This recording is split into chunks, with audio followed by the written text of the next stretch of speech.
and really pleased to kick off the conversation with three thought leaders of practice in this space. Patricia Zurita, who is the Chief Strategy Officer at Conservation International, Mark Wishnie, who is the Chief Sustainability Officer at BTG Timberland Investment Group, and Melanie Nakagawa, Chief Sustainability Officer at Microsoft. Welcome, everyone. Thank you. All right, and welcome back, everyone in the audience. So to kick off today's conversation, we will look at a partnership that Conservation International and BTG have been leading and that Microsoft has been closely involved in as well. That is really a great example of how different organizations from different sectors, different stakeholders can be working together to do unconventional things at a big scale, because what we really do need is larger scale investments into nature, into landscapes, into ecosystems. And so I'm really excited to be diving into the lessons that you've learned in designing this strategy and doing the work, and giving the audience inspiration for how they can do similar things. So what you've been trying to do or doing is invest $1 billion, quite a large sum of money, into protecting natural forests in Latin America. Tell us a little bit about how that came to be and what exactly that means. Patricia, can you get started? Sure. First of all, thank you so much for having me. For those of you who are not familiar with Conservation International, we are a global conservation organization that was created in the 1980s, specifically to protect and restore nature for the benefit of people. So we have been always looking into how can we make sure that we're protecting this incredibly important biodiversity that is actually something that we depend on. Our health, our wealth, everything that we do depends on nature. Now, when you think about the evolution of the conservation movement, we've always been trying to protect what is left, but we also realized very soon that we needed to start restoring what has been left or what has been destroyed and what has been converted. And traditionally, the conservation community has been trying to create this restoration movement out of philanthropy money, looking into compositions of native species that will recreate the natural ecosystems that were there before. Unfortunately, there's a huge need for restoration and not enough philanthropic money to make it happen. Restoration is expensive, particularly when you cannot count with natural ecosystems that are there that can enable natural regeneration to happen. So we've been spinning our wheels for quite some time trying to get restoration happened. And in 2021, in partnership with BTG, we decided to jump into a completely different model. One that would actually bring in private capital, make restoration commercially viable, but also would, and very importantly for us, ensure that we are getting that nature and that biodiversity back into these ecosystems. And that's how the partnership with BTG started in 2021. I would become an advisor to BTG.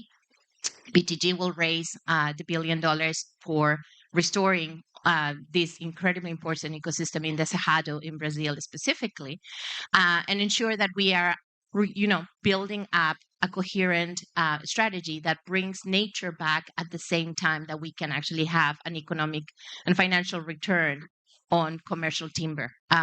So it's a very different model. And from those of you from the conservation community may realize that this is a little bit of a shift and a change of chip for us. We've always been very, very, almost religious about making sure that we have restoration of full 100% native species. But to reach the scale that we need at this time, to reach the speed that the planet needs at this time, we have to start thinking about new models. And this model with BTG enables us to bring, as I said before, private capital and restore at scale, combining this commercial timber with very important native forest, so we can restore these ecosystems and make it commercially viable and ensure that we can really roll it out at a massive scale in multiple places. So with the idea of BTG in 2021, we also started another process with Apple and Goldman Sachs. It's called the Restore Fund, and that is in Paraguay, also in the Cerrado and in the Atlantic forest, looking into how can we expand and replicate these experiences. So it's been a phenomenal ride. We're not there yet. We're still working on it, and we're still pushing it into other ecosystems, particularly in the Amazon. But it has been a phenomenal experience so far. Amazing. And congratulations on that successful mindset and practice shift. Mark, it's quite a large sum of money. What did it take to mobilize that capital? Um, well, excuse me. First, let me just say thank you also for the invitation to be here, and it's a pleasure to be here with these incredible partners on stage. And briefly, for those that don't know BTG Pactual, BTG Pactual is the largest independent investment bank in Latin America. It's based in Brazil, and the Timberland Investment Group, where I sit, is one of the largest institutional timberland investment managers globally. So we have a long history and track record of managing commercial investments in forestry, always with a very high degree of sustainability, but focused on I think you could say traditional commercial models. But there's an important number as we think about the speed and scale that Patricia was mentioning, and the need to mobilize capital that's greater than what's available just from philanthropy or governments.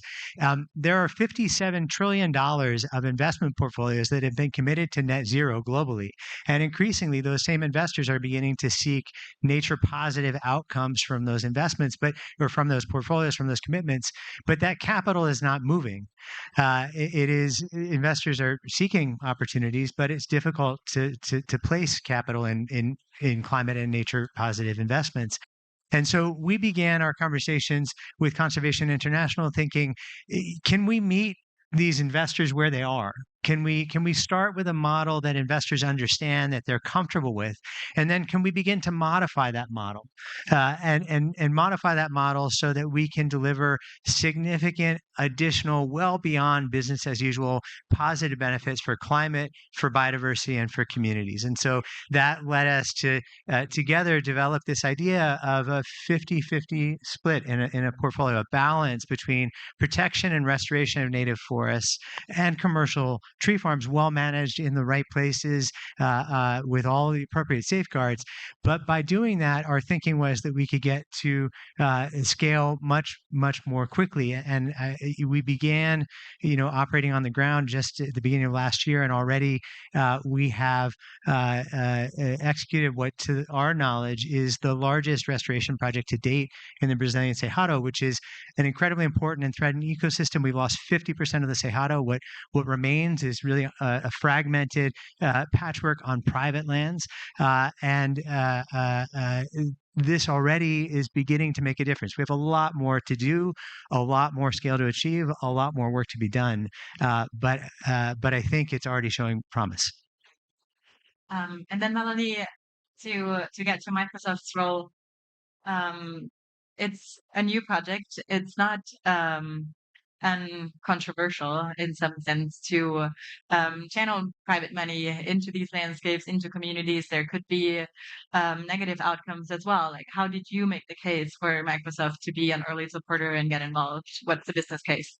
Great. Well, thank you so much for having us all here. And I think this is such a really exciting discussion to have, especially to kind of highlight what does partnership look like at scale to really meet the urgency that the moment requires from all of us. And so for a company like Microsoft, for us, it really was grounded in our initial commitment that we made back in 2020 to be a carbon negative, water positive, and zero waste business that protects ecosystems in particular, and to do this all by 2030.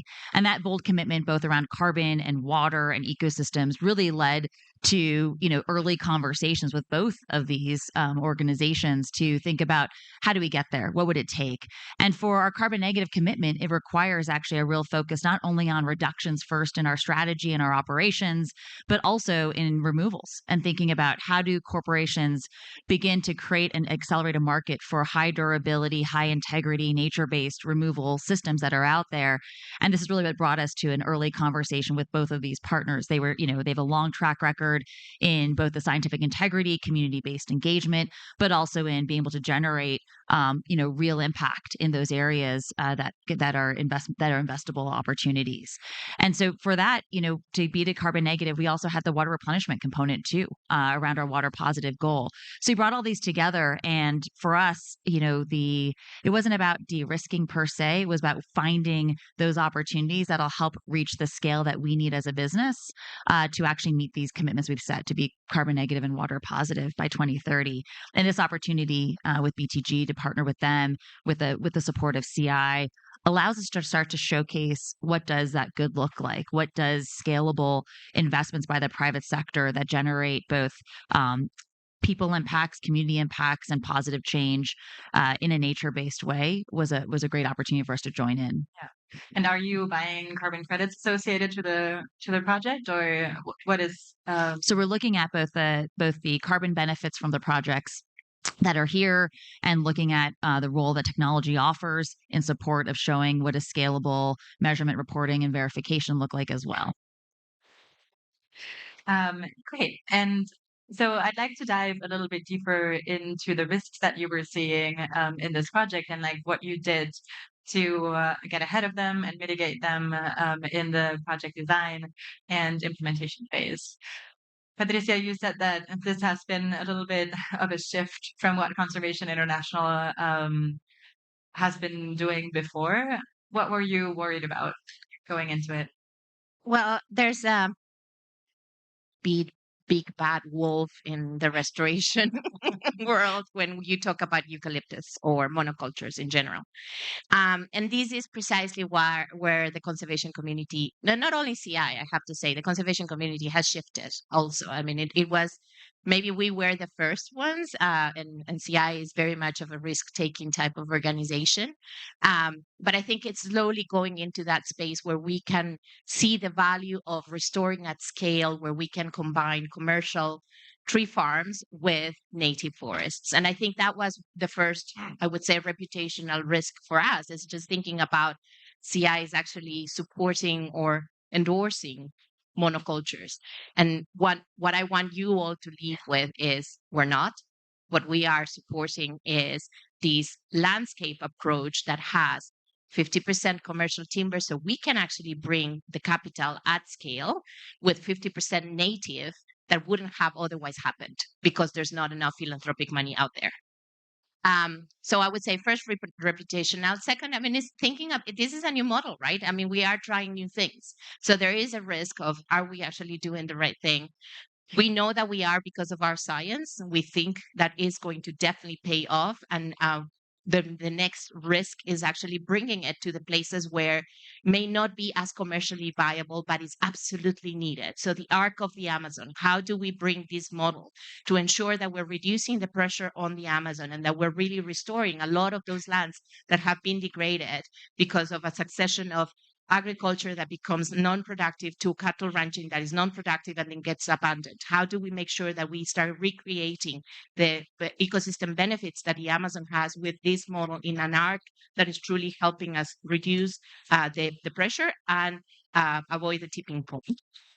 And I would say the last one is, making sure that the market actually is responding.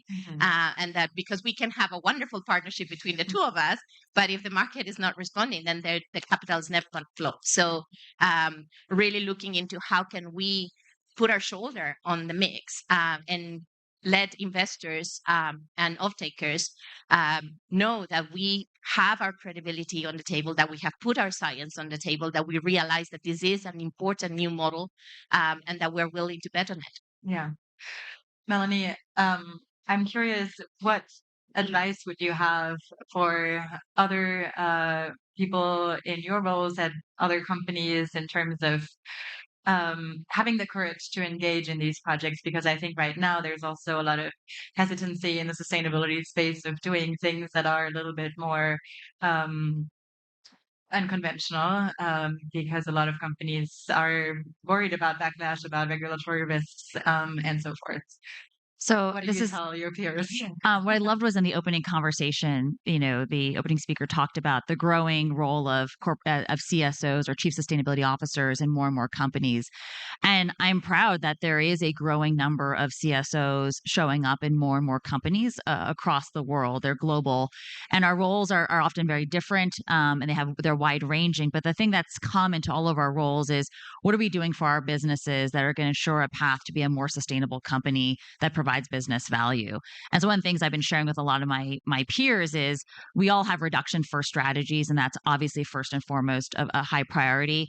But we all saw what the IPCC said, over the last several years, which is we're going to need an accelerated removals market, a real meaningful, removals market that is based in science. And so where do companies show and step up to showcase that there is a demand, there's long-term offtake for a removals market that we know is going to be needed, that science requires by 2050. And so we are proud to be one of the largest companies in the removals market that's there today, but we don't want to be alone, and we need to make sure we bring others along with us. So to have meaningful partnerships like this one that have a strong measurement and verification and reportability to what they're doing.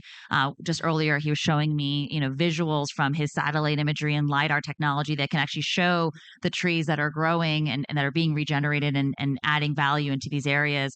And to be able to have that type of visible proof, to be able to have policymakers and standards bodies realize that there is the opportunity to digitally and locally verify what's happening, I think is really important. That hopefully will de-risk and get more and more companies saying that, there are high quality removals out there. Microsoft has published, I think now at this point, 3 white papers that go into great detail of what types of projects we're investing in for carbon removal, the types of engagements we're having, the lessons we've learned so far 4 years into this journey of being a buyer in the carbon removal market, and particularly in nature-based solutions.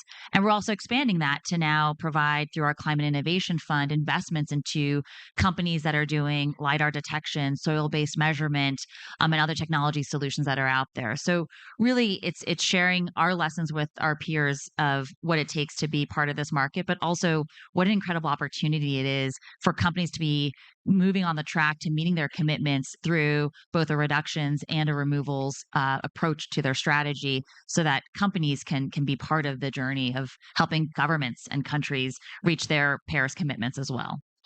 Great.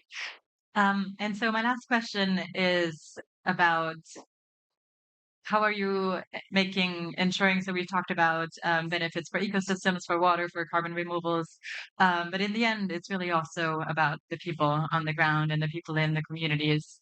So I'm curious, how are you ensuring that this capital is trickling down to the communities on the ground, indigenous peoples in the Cerrado, and making sure that they are engaged and that they benefit from this work as well.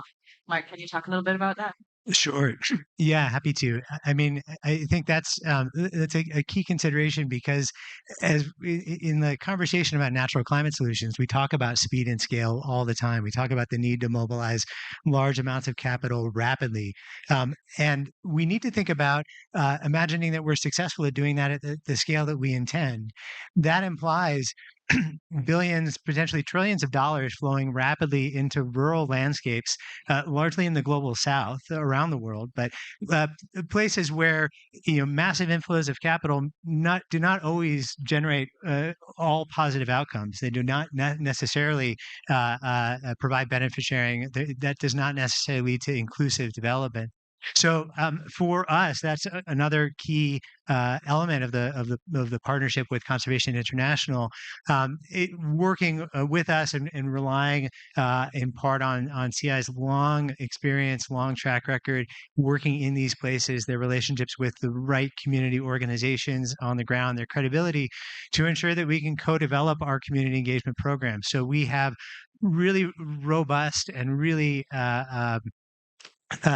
detailed understandings that we develop of the landscapes in which we invest before we invest, together to understand the context into which we're investing, to understand if there are ways that that rapid investment of this kind might destabilize local communities or might have unintended consequences. And then we work directly with communities and with our partners at CI to develop long-term engagement programs, because another element of this work is these are very long-term commitments to these landscapes. We're thinking about 15, 20-year plus engagements. And so really we need to be neighbors, partners, parts of these communities. And one of the fundamental truths of working and investing in rural places is that if you don't have support, positive support and engagement from local communities, you will not be successful over the long term. And so that's fundamental to the design of our partnership and to the work that we do. Amazing. Well, thank you so much for doing this incredible work and for sharing it with the Bloom community here. If you have more questions, Mark is leading a lunch round table later, right? So go ask your questions directly. And please join me in thanking our panelists.